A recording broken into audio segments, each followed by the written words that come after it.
some more practical work. I'm back on Wavemaker. The dog is having a ball outside. He's quite happy, terrorising everybody. So, what was we doing last time? Let's go into it. Let's see. Last week, I was trying to keep a focus on genre, but then I sort of spiraled off into a mind map. Anyway, so if you remember last week, I talked about genre and basically how I come up with thinking of a genre that I want to work with. So like I said, I look at the books that I already own, I looked at the films I watch, the TV shows I watch, all that kind of thing, and basically from that I then started to think of what do they have in common, what was different about them, what was it that I liked about them, and then that's how I came up with this lovely mind map. We've got research that I could possibly do based on the genre that I want to do.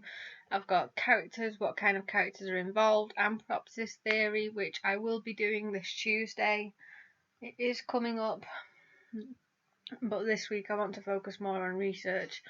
I also looked at the kind of not structure, I just didn't know what to put there, but like usually more than one crime is committed in a novel or episode. There's usually written from the detective's perspective. There's rarely ever been anything that's written from the criminal's perspective on how to commit the crime. It's always about how to solve one. I've also wrote Hero's Journey there because that's another theory I will be doing a video on. But when I get on to talking about this stuff, about the detective's perspective and committing more than one crime, that is when I will talk about the hero's journey. It is happening. And Axel, the big ball of fluff, is quite happy to bark his way all the way through the background. I hope you guys can hear me. Anyway, so research, and now I'm going to open up Word. There we go. So, research, we're going to put a heading up here as well. Guys, can you tell I've got my light on? I'm so proud of myself. Right, so what did I say last week that I do as part of my research? So, I've technically already done this, but for this video anyway, I'm going to show you all of what I've been doing. So, we've got existing media.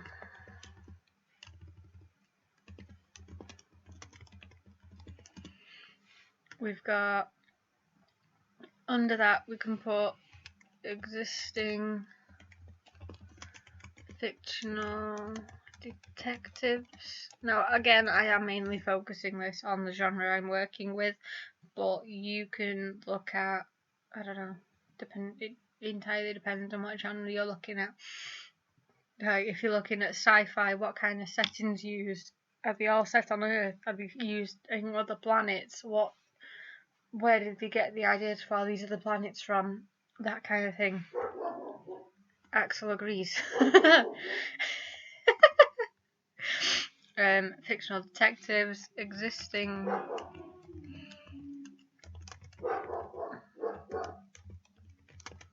criminals.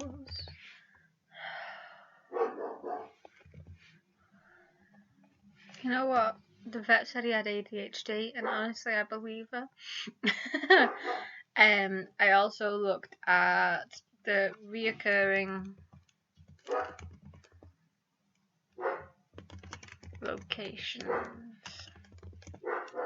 So this was the main part of my research. Oh wait, I also did audience research. No, wrong heading.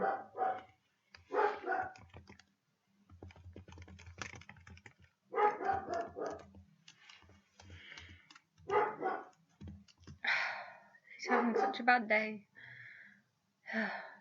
Anyway, so I'll talk more about the audience research first because that's probably the easiest one to do right now. So I'll leave them up there for now. So I actually sent out an anonymous survey. Well, semi-anonymous. I posted it on my Facebook and then just got people to randomly answer it, but I don't actually know who's answered. So we did, which genre do you read?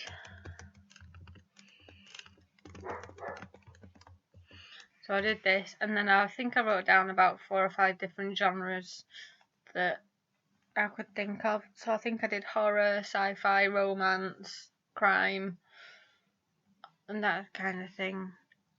What genres do you read? There was also, would you read crime, thriller, novels? I did how old are you? And then put down a few options. And I also ask, what gender do you identify?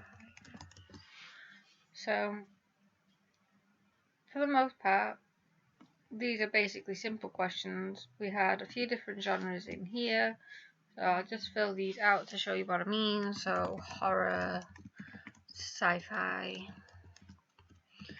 romance, biographies, and crime. And then, so it's not like anyone is left to their own devices when it comes to answering these kind of questions as well, because it also gives the person age ranges or possible options to then answer as, unless you add the option of other. So we'll do 18 to 25, 26 to 32, and then basically just go up like that. And then obviously here we had male, female, or other.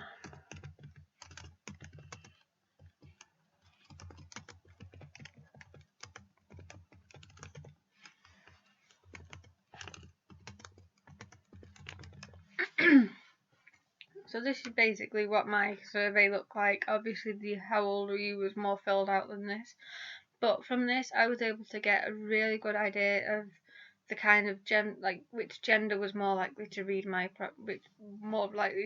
book, which age range was more likely to read my book. And if I could find it, and I know it's around here somewhere, if I can find it, I'll be so happy with myself. Here we are, primary and secondary research. So I'm not going to run all the way through all this with you, but I basically, would you be interested in reading a novel in the crime fiction genre? Most people said yes. And I don't know who these are, so they could have been complete strangers, they could have been whoever, but most people said yes. When I asked how old are you, because this was like the main question I wanted to know, most people who answered it were aged 18 to 24. And again, how do you identify? Most people were female who answered my survey, but because I use SurveyMonkey and not Google Forms or whatever it's called, I was able to go into the individual responses that I was receiving, and I was able to see that it was more men than women who were saying yes to reading my survey. Everybody who answered other said yes, but more men than women said yes to reading my survey, or men were more likely to say yes than no, I guess I could probably say. But audience is really key. If you're writing a story just for yourself, it's not too important because only you're going to be reading it. But if you are writing with the end goal of getting published, and I'm hoping this helps drown out the dog now that I've put my earphones in, it is really important to understand who your audience is, and it can also help influence your character decisions as well. Like, most people who answered my survey were 18 to 24, so I decided to use characters that were of that age it'll give my characters something to relate to. But at the same time, like I said, men were more likely to say yes than women were. But because of that, I've decided to use female characters, because then more women were more likely to read my novel, because it gives them a protagonist to relate to. I hope I'm making sense so far. Now, this big document I've just opened up is what I've actually been doing for the big project I'm working on at uni. So I've done my primary and secondary research. I don't usually always set it out like this, and I have ended up changing it somewhere. I just can't remember where I saved the changed version, but I've basically gone into it with a paragraph about what my primary research will include. You don't necessarily have to do that, but if you're doing this for a project at school or college or uni or whatever, it can be really helpful for your teachers or any other outside members of staff who want to look over your work. They will have a better understanding, but it'll also help you when you try to point something out to someone and say, yep, in my primary research I talked about this, but you can actually be certain of it because there's a paragraph there summarising what's happened.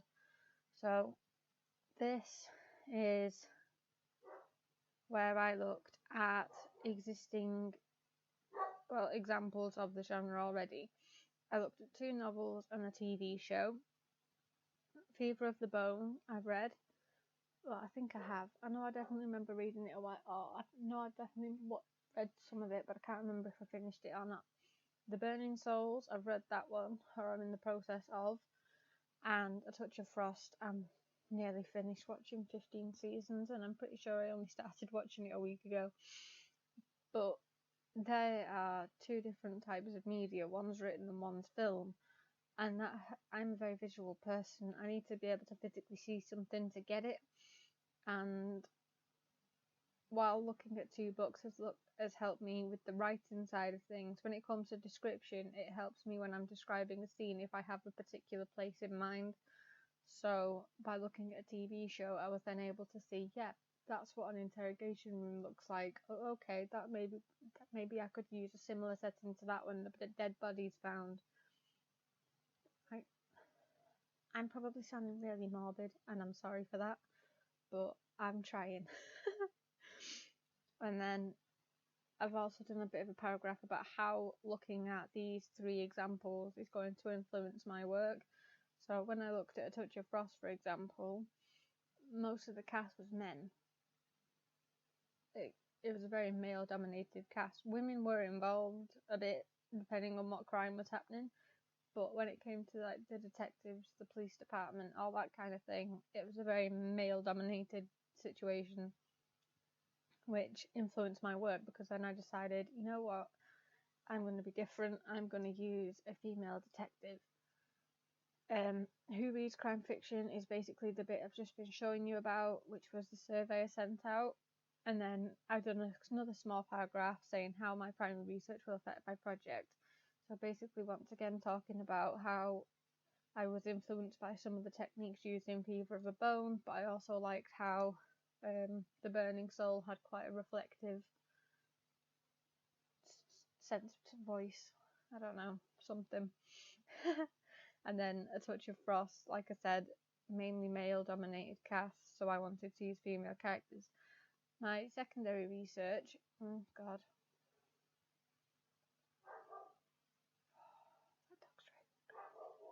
Anyway, so my secondary research, while Axel's barking in the background, was existing fictional detectives. I mainly focus on gender for that, because that is something that I feel strongly about. And same with criminals, I mainly focused on the gender of them. But after going through, and like I said, I'm in the middle of putting all this into a fresh new document because I keep coming up with more ideas that's driving me absolutely crazy. And I then started looking at stereotypes of a detective. So when you think of a detective, what pops into your head? Weird looking hat, long coat, magnifying glass, whatever. I also looked at the types of crimes that are usually committed in this kind of genre, whether it's novels, books, whatever, and I looked at fictional detectives that already exist, that I've seen the TV shows for or read the books for, and started ticking them off. So, for example, how many do they wear? Do they wear a hat? Do they wear a smart dress? Are they male or female? Do they smoke? Do they have a sidekick? Do they have a tragic backstory that led to them wanting to be a police officer? Do they deal with theft? Do they deal with sexual assault? Do they deal with homicide, fraud, domestic abuse, kidnappings, all that kind of thing? And then I also, then to make mine more realistic and also to help me choose the crime that I wanted to write my book about, I looked into the UK crime rates of 2019. I looked at computer misuse, criminal damage and arson, domestic abuse, fraud, homicide, public order offences, robbery, sexual offences, theft offences, and violence and weapon offences. And it actually really helped me. In fact, I'll show you now what I've done, because I'm feeling like a whiz kid. Oh, and that reminds me, whenever you're doing your research, if you're getting your research from a website, I've got a really good website to show you, and in fact, I'll show you now. So it's called Neil's Toolbox, and my teacher actually showed it to me, but let's see. There we go. So I'm on the website one already. So basically, all you do is fill in the information about your article. I can't remember who wrote these are. I'm just filling them in with whatever's at the top. So you basically just fill in the information like this. Obviously, that information's wrong. I've just clicked on random stuff, but you can then reference your work in a way that looks smart. It looks impressive, and it can also show that you've not just copyrighted a load of stuff. I can say that I looked at a list of existing fictional detectives, and there at the bottom in the footnote is a list of 30 best fictional detectives available with the website, the date I found it, the date it was published, and the writer. And this was I'm really sorry, pie charts and graphs are going to be everywhere. Anything I do to do with research, graphs are usually not far behind. So, like I said, for when I first started this research, gender was one of my main focuses, especially after looking at A Touch of Frost. So, I found out that most of the fictional detectives on that list were male. Now, some of them did include more than one, so like the Scooby-Doo gang or the Hardy Boys, or other groups where there was multiple genders in a group. So I broke them up and looked at them individually, and so far, well, out of all 30 on that list, it was mainly men. Fictional detectives, I looked at a list of 192, because my logic is the more people on that list, the more accurate my results are going to be. But again, same story. Out of 192, most of them were male. Now, there are some that were unknown because the list just did not tell me, and it was a cartoon. It was coming up with a film poster or a cartoon poster, and I don't know the film or cartoon to know who the villain is. But yeah, and then crime rates again. This is basically everything I looked at. Now, you're probably thinking I'm waffling on. What's this got to do with you writing your book? But all I'm basically trying to get across right now is research is key. You can't write a believable story. Yeah, sure, if you're writing fantasy, they don't really need to go this hard on your research, but still looking into your audience. So who will read your book? Who would read your book? What age are they? What gender are they? What are the, you can even go as far as to what hobbies do you have, like just to get an idea of a character, of an audience profile for the people who would read whatever it is you're trying to write. And that's not just novels, that could be poetry, blogging, YouTube. I know that's not writing, but technically it is, because I'm writing and on YouTube. Win-win. Multitasking. Haha. So yeah, so that's the audience stuff, and I guess I have just also sort of briefed onto it. So, fictional detectives, I'm just going to bullet point, I'm not actually going to write down my entire research. So, what gender What age? What else did I look at? Clothing.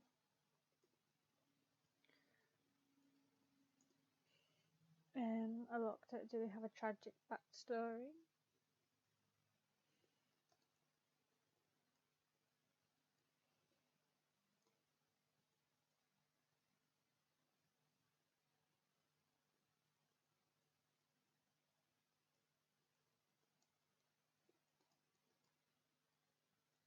Yeah. So I looked at whether they had a tragic backstory or a reason for being a detective. Now, I actually did this bit on paper, which is why I can't show you. But I've basically got my little notepad and I have shown, I've done a grid, in fact, yeah, so I've done a grid. I've basically put along the top hat, smart dress, male, female, smoke, sidekick, different types of crime, tragic backstory, and so far I've only actually looked at 3, but my results are already starting to show up pretty good. I've looked at Jack Frost from A Touch of Frost, I've looked at Sherlock Holmes, and I've looked at Kate Beckett. Now, Jack Frost sort of has a tragic backstory. It's not necessarily the reason why he became a cop, but I decided to include it anyway. So it's like the prologue of the whole franchise. He was shot and got a George Cross because some dangerous criminal shot him, but he saved the day or something. I don't know, but he got a George Cross anyway. And it's kind of a running joke throughout the entire series that because of this George Cross is the only reason he's still got his job, because he's the most unorganised man you're ever going to meet, but he's like the head chief's favourite because of this George Cross. Sherlock Holmes, I've sort of put him as a question mark because I'm basing it off of the BBC series, where in the last one he is shown to have a bit of a psychotic sister that he can't remember, who drowned his best friend. So that was a pretty traumatic experience. It was a pretty tragic, can be considered a tragic backstory, but he doesn't remember it until then, which is why I've question marked it. Kate Beckett is probably one of the most relevant ones I can think of when it comes to this thing, because her tragic backstory is that she came home and the police were there, her mum had been stabbed, and because of that she wanted to be a cop. She wanted to solve the crime of who stabbed her mum, because the police at the time just could not do it. They could not find whoever did it because it appeared totally random until a few years later, and actually during the time where the series was done, the same killer came back or something like that. I can't remember, I've not watched it for a while, but by looking at that I can think, yep, my detective wanted to be a detective because his house got broken into and his dad was killed. That could be why he wanted to be a detective. Or maybe they're political.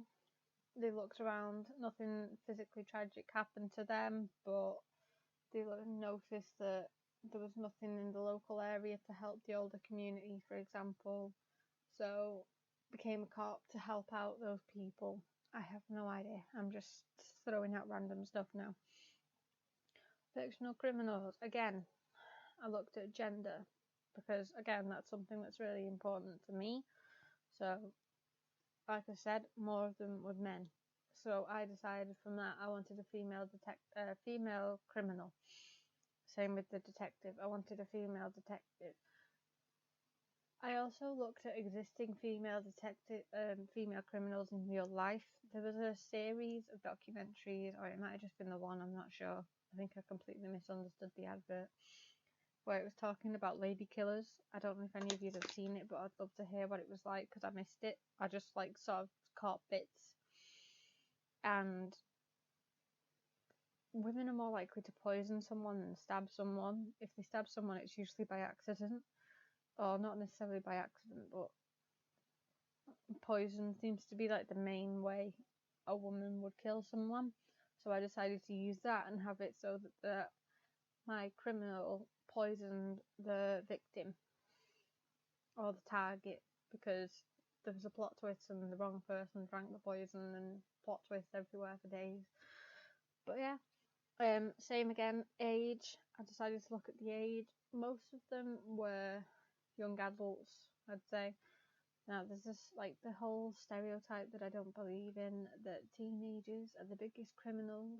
So I wanted to go against that. This woman's 25, getting ready for a health best mate, get married, comes up with a plan to kill the groom.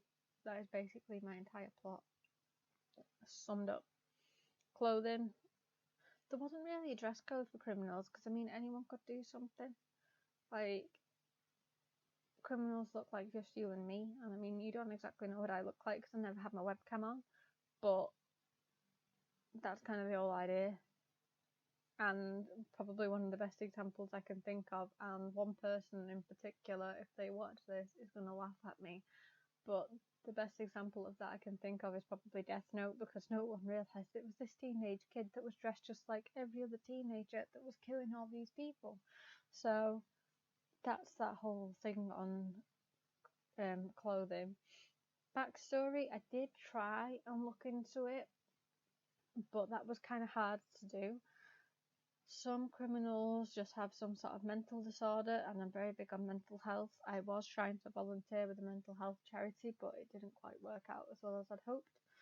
But depending on the person's mental health, if they'd been diagnosed for something, or if they were in rehab for something, that can completely change your mindset. So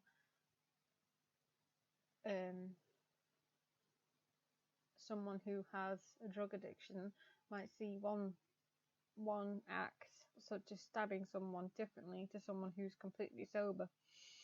Like, that's the logic that I went with there.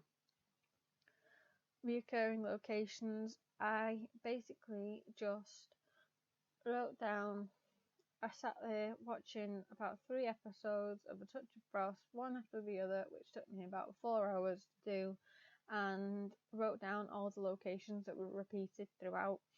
Now, some of them, depending on the case, didn't quite come in, but they were mentioned. But, like, there's the victim's house. They always visit the victim's house, the place the victim worked, the suspect's house, the interrogation room, the police station, the detective's office, the chief sergeant, if that's the right term. I'm sorry, I don't know what I'm saying.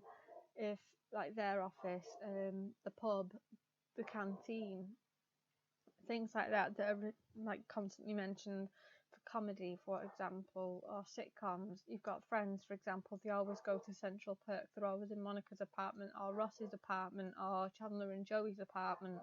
Sometimes Phoebe's apartment when Diane's not in. Or not Diane, Denise. Oh God, how did I forget Denise? Anyway, but there's always so many locations that are repeated throughout, and with crime it's a lot harder because they never use the same killing place twice. They never find the victim in the exact same house twice, but the idea that they'll visit a certain set of places, so they'll always visit the victim's family, they always visit the victim's house, that kind of thing. It's all involved. I'm hoping I'm helping. But yeah, I think that's all I can think of for the research side of things, because it's all gender specific, not gender. What am I talking about? Genre specific. It's because I read gender on the screen. But yeah, so that's basically what I've been looking at for research. I hope this has helped, and also, before I forget, draft chapters. Now, I know that probably sounds a bit random considering everything I've just said, but if you have Wattpad, or if you have Google Docs or something where you can share a link to a draft of your chapter, you can then get other people to read it who aren't necessarily trained in reading English, as in they're not going to mark it for your spelling and grammar. They're not going to say, oh no, you spelt that word wrong, or that comma's in the wrong place, or put this on the next line, or anything like that. they're going to read it from a reader's perspective, someone who could potentially pick this book up off a shelf and tell you what they think. And honestly, that's like the best feedback you can get. Sure, the grammar stuff helps. That definitely does help. But if it weren't for the few friends of mine who volunteered to read my opening chapter, or at least like the first draft of it, I probably never would have gotten to draft 3. But yeah, so I think that is it from me, guys. I shall see you all on Tuesday. Have fun. Bye.